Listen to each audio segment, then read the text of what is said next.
আসসালামু আলাইকুম। আগামী 12 তারিখের যে নির্বাচন, এই নির্বাচনটা ঘিরে ছোট থেকে শুরু করে বৃদ্ধ পর্যন্ত সবার ভিতরে একটা বাড়তি উন্মাদনা কাজ করতেছে। সবার ভিতরে যেন একটা আনন্দ।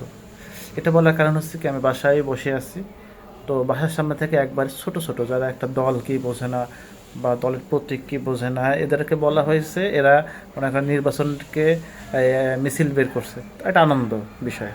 তো এই জিনিসটা আপনাদের সাথে শেয়ার করার জন্য আমি এই কথাটা বলা। দেখেন একবার এদের কাহিনীটা।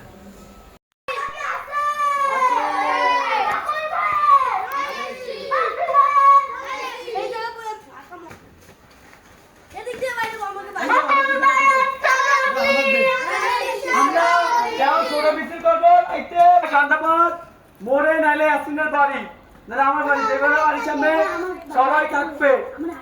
আরে একটা চল তাদের কি